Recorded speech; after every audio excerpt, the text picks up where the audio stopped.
आधी आबादी की बात कर लेते हैं। यहां से मुश्किल से 10 या 15 किलोमीटर दूर पर इस देश की सबसे डेकोरेटेड, सबसे सम्मानित वो लड़कियां जिन्होंने बड़े बड़ों को पटखनी देके हम सबके सीने गर्व से चौड़े किए हैं, 1 महीने से बैठी हैं और यौन शोषण का आरोप आपके सांसद पर लगा रही हैं। आपके मुंह से एक शब्द नहीं फूटता है। महिला होने के नाते पूछती हूं, बिल्किस बानो के अपराधियों को किसने रिहा किया? क्योंकि वो मुसलमान थी तो आप बोलेंगे नहीं। अंकिता ठाकुर का जिसने कत्ल किया, जिसने उसको जिस्म फरोशी में ढकेला, वो आपके विधायक का बेटा था। आप क्यों चुप है? आपने वहां पर इमारत ही गिरा दी कि सबूत ही ना मिले। आपका विधायक दोषी पाया गया है हत्या और सामूहिक बलात्कार का, कुलदीप सिंह सेंगर। ये बात करेंगे महिला सुरक्षा पर। ये चूड़ियां भेजते थे प्रधानमंत्री को, आज इनके मुंह से एक शब्द नहीं फूटता। मैं एक बहुत बड़ी बात बोली और वो बात बोलते बोलते पाकिस्तान पर चले गए। आज तक इस देश का यह न्याय था कि आज तक आईएसआई ने हमारी जमीन पर पैर नहीं रखा था। आईएसआई को पठानकोट बुलाकर आप निरीक्षण कराते हैं, लाहौर आप चले जाते हैं लपके हुए, भगवान जाने सेवई खाने या बिरयानी खाने, और सवाल हमसे आप पूछिएगा। आसिया अंद्राबी आपका चेहरा बनती है श्रीनगर में और सरहद पार जाके आतंकवादी गतिविधियों में शामिल है। आप एक दुर्दांत आतंकवादी को, यूसुफ को, वहां पर टिकट देते हैं क्योंकि आपको अपनी सत्ता करनी है। ये कैसे लोग हैं? ये किस तरह के लोग हैं? ये जाबाजों की शहादत पर चुप रहेंगे। मणिपुर जलेगा, ये चुप रहेंगे, ये प्रचार करते रहेंगे। इन बातें सुन लीजिए तो भारत शायद 1947 में ही आजाद हुआ हो, के बाद अब 2014 में आजाद हो गया हो। मेरा अपना मानना है कि कुछ बातें जब समझ में नहीं आती हैं उसको नहीं बार बार बोलना चाहिए। मैंने आपको एक बार पहले भी शो पे समझाया है। हम मैन्युफैक्चरिंग कर रहे हैं मोबाइल की, जी नहीं, हम मोबाइल फोन की असेंबली कर रहे हैं। हमारा जो इंपोर्ट का बिल बढ़ा है वो इसलिए बढ़ा है क्योंकि हम उतना पार्ट असेंबल कर रहे हैं, वैल्यू एडिशन नेगेटिव है। हमारा जो कार का एक्सपोर्ट का मार्केट था वो कम हो गया है। सच को स्वीकारिए साहब, तब आप सच का समाधान कर पाइएगा। बेरोजगारी नहीं है, महंगाई नहीं है, अडानी ने कोई महाघोटाला किया ही नहीं है, चीन है ही नहीं। जब आप आंखों पर पट्टी बांधकर शासन चलाइएगा तो देश का वो हाल होगा जो हो रहा है। मैं तो एक महिला होने के नाते एक ही सवाल पूछना चाहती हूं कि हाथरस की गुड़िया को आप 2:30 बजे जलवाएंगे, दोषी रेप में आपके विधायक पाए जाएंगे, आपके सांसद के ऊपर यौन शोषण का आरोप है, आपके विधायक का बेटा एक लड़की के कत्ल का मुलजिम पाया जाता है। आप अब महिलाओं की बात कब करिएगा? बेटी बचाओ बेटी पढ़ाओ का नारा देने वालों से यह सवाल मेरा है कि साक्षी मलिक और विनेश फोगट से आप कब मिलने जाइएगा, उसका जवाब दीजिए। जवाब दे दूं। पहली बात तो व्हाट्सएप यूनिवर्सिटी का कमाल देखिए साहब, असेंबली होती है, वैल्यू एडिशन नेगेटिव हो जाता है।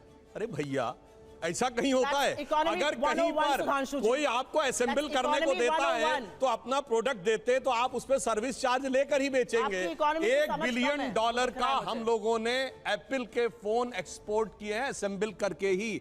25% आईफोन 14 भारत में बने हैं। इसे कहते हैं व्हाट्सएप यूनिवर्सिटी या राहुल गांधी यूनिवर्सिटी, आप जो भी समझ लीजिए। अब दूसरी बात मैं कहना चाहता हूं, दूसरी, अरे भाई आपने आप लोग हैं भाई। हमने आतंकवाद की इतनी घटनाएं उत्तर से दक्षिण तक बता दी। अब दक्षिण कश्मीर के 4 जिलों में रह गया है, वो दिखाई नहीं पड़ा, उसके लिए इनको आंकड़े चाहिए। पर मैं कह सकता हूं हमारी सरकार के किसी नेता ने आतंकवादियों के लिए आंसू नहीं बहाए। हम ये कह सकते हैं हमारे किसी नेता ने आतंकवादियों के लिए पलक पावड़े नहीं बिछाए। संसद भवन पे हमला हुआ, जिन जाबाजों ने अपनी जान दे दी, उन्होंने, उनके परिवारों ने मेडल लौटा दिए। चूंकि अफजल गुरु को 7 साल तक सर्वोच्च न्यायालय से निर्णय होने के बाद फांसी नहीं दी रही थी, परंतु सोनिया जी की आंख में आंसू नहीं आए, बटाला हाउस के एनकाउंटर के आरोपियों के लिए आंसू आए। हमने किसी जाकिर नायक को शांति का मसीहा कहने वाले, इशरत जहां को बेटी कहने वाले, अफजल को हालात का मारा कहने वाले, हाफिज को साहब कहने वाले, ओसामा को जी कहने वाले, बुरहान वानी को भटका नौजवान कहने वाले आतंकवाद पे भाषण दे रहे हैं। इसलिए अब महिला की बात करता हूं। बिल्किस बानो की बात ये कर रहे हैं, 14 साल वो लोग जेल रख के आए, मुस्लिम थी इसलिए बोला। इसी पश्चिमी उत्तर प्रदेश में एक मुस्लिम महिला थी इमराना, जिसके साथ उसके ससुर ने बलात्कार किया और मौलवी ने फतवा दे दिया कि अब आज से वो अपने ससुर की पत्नी और पति की मां हो गई। और जलवाए जलाल से वो मौलवी साहब विद्यमान थे, चू नहीं बोला। ये इनका महिलाओं के प्रति सम्मान था। हमारे यहां किसी ने नैना साहनी को तंदूर में जलाया, छोड़िए वो सब आरोप प्रत्यारोप। मैं तो 100 बात की बात कहना चाहता हूं। वो कहां गए उन लोगों का सम्मान करते थे जिन्होंने कश्मीर वैली में लिखा, छोड़ के चले जाओ हिंदुओं से और अपनी बेटियों को छोड़ जाओ। वो गिरजा टिक्कू जिसके साथ सामूहिक बलात्कार के बाद आरे से काट दी गई, और चू नहीं निकला किसी के मुंह से। वहां एक किसी महिला एक के साथ नहीं, पूरी कम्युनिटी के साथ हुआ और सब मौन साधारण किए रहे, क्योंकि वो सेक्युलरिज्म का सुंदर संगीत था, उससे इनको वोट मिलने थे। कहते हैं आईएसआई भारत की धरती पे नहीं था। मैडम, आपकी सरकार के समय में रिपोर्टें हैं आईएसआई के कितने मॉड्यूल्स काम कर रहे थे, और जो आप बता रही हैं वो कहानी तो बहुत पुरानी हो गई। उसके बाद तो जो ठुकाई हुई कहां, उरी में, जो कुछ हुआ बालाकोट में, उसके बाद Imran Khan as prime minister of Pakistan बोले पाकिस्तान की नेशनल असेंबली में, जो हिंदुस्तान ने किया है बालाकोट में उससे ज्यादा कुछ खौफनाक ये लोग करना चाह रहे हैं। आप ये सोचिए, आप शांति के कबूतर उड़ाते थे और हमने बाज उड़ाए हैं गुरु गोविंद सिंह जी की तरह। और आपने लास्ट में कहा शायद देश 1947 में, 2014 में नहीं, आप 47 से मानते हैं, ये राष्ट्र सनातन है, चिरंतन है, 1947 में पैदा हुआ नहीं है। इसीलिए इस राष्ट्र को कोई अपने को फादर कहने लगता है, कोई क्रिएटर कहने लगता है, कोई राष्ट्र का निर्माता कहने लगता है। ये राष्ट्र वो है। अब लास्ट में एक बात करता हूं, कर्नाटक बात कही, बिल्कुल अच्छी बात है, पर मैं पूछना चाहता हूं, कर्नाटक में चुनाव परिणाम आए, हम हारे और ये जीते, पर पूछना चाहता हूं, राहुल गांधी जी ने जाकर कहा था कि इंडिया में डेमोक्रेसी ऑलमोस्ट खत्म हो गई है, सारे संस्थान अब काम नहीं कर पा रहे हैं। तो मैं पूछना चाहता हूं, 2 सुप्रीम कोर्ट के जजमेंट आए जो आपने कहा आपके पक्ष में आए, उसके बाद अब इलेक्शन कमीशन सही है कि नहीं, ईवीएम सही है कि नहीं, आप डेमोक्रेसी से जीते हैं कि नहीं कर्नाटक में? मेरा मानना है कि अगर हम ईमानदारी से स्वीकार करते हैं हम कर्नाटक में हारे हैं, कांग्रेस को ईमानदारी से क्षमा मांगनी चाहिए कि आगे से हम अपने राजनीतिक हित के लिए विदेश की धरती से जाकर कभी इस देश को बदनाम करने की कोशिश नहीं करेंगे। और पुनः मैं कहना चाहता हूं, आज मैं विनम्रता से और चुनौती से पूछता हूं, G7 कंट्रीज और G20 कंट्रीज में एक देश बताएं जहां महंगाई की दर हमसे ज्यादा हो और विकास की दर हमसे कम हो। हम दुनिया में सबसे बेहतर स्थिति। अब आता हूं गलवान पे। गलवान में हमारे 20 सैनिक बलिदान हुए हैंड टू हैंड फाइट में। देखिए चीन पे इनको कितना भरोसा है। आप प्रैक्टिकली सोचिए, गोली नहीं चली, हाथ की लड़ाई में 20 लोग मारे गए, उधर से एक को घायल नहीं हुआ। ये होती है व्हाट्सएप यूनिवर्सिटी या राहुल गांधी से प्रेरित बुद्धि। ऐसा हो सकता है क्या?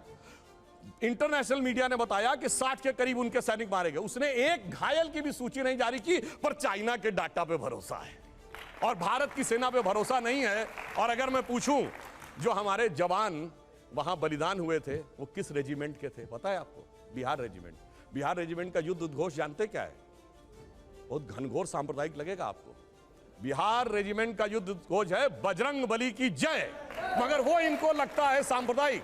राजपूत रेजिमेंट का युद्ध उद्घोष है राजा रामचंद्र की जय, सुनिए। और जो हमारी गोरखा रेजिमेंट का युद्ध उद्घोष है जय जय महाकाली आयोरी गोरखाली। मगर अफसोस है कि भारत की ऊर्जा ओजस्विता के सारे प्रतीकों को सांप्रदायिक कह कह के आपने उनको भोथरा करने का प्रयास किया। और कर्नाटक में आज क्या हुआ? इनके राष्ट्रीय अध्यक्ष के बेटे आज ही बोले कहे हम सांप्रदायिक संगठनों को नहीं वो करेंगे और आरएसएस को भी हम बख्शेंगे नहीं। अरे भाई, बड़े मियां तो बड़े मियां, छोटे मियां सुभान अल्लाह। और मैं इनसे विनम्रता से पूछता हूं, अब आप अपना वादा निभाइए। आपने कहा था हम 6% मुस्लिमों का आरक्षण देंगे, मुस्लिम आरक्षण देके दिखाइए। इंतजार नहीं है। मगर ये बताइए, केरल में जो लड़कियां पकड़कर धर्मांतरण करके जिहादी बनाने के लिए ले जाई जा रही हैं, वो तो फेक स्टोरी है। महिला सम्मान सब गायब, वहां पे महिला सम्मान गायब। और यहां जो जांच हो रही है कोर्ट के निर्देश में हो रही है, उसका इंतजार नहीं करना है और ताली बजाना है और वहां कहना, जबकि इनके मुख्यमंत्री ओमन चांडी ने कहा है, कांग्रेस के मुख्यमंत्री ने और कम्युनिस्ट पार्टी के मुख्यमंत्री, वहां महिला नहीं, न कश्मीर में चिंता महिला की, न केरल में चिंता। और जहां पर जांच हो रही है, जांच रिपोर्ट आने का इंतजार नहीं, सारी चिंता वहीं पे दिखाई पड़ती है। इसीलिए कहते हैं अंदर से कुछ और, बाहर से कुछ और नजर आते हैं। बाखुदा, आगे मैं नहीं बोलूंगा, वो गाना आप लोग जाके देख लीजिएगा।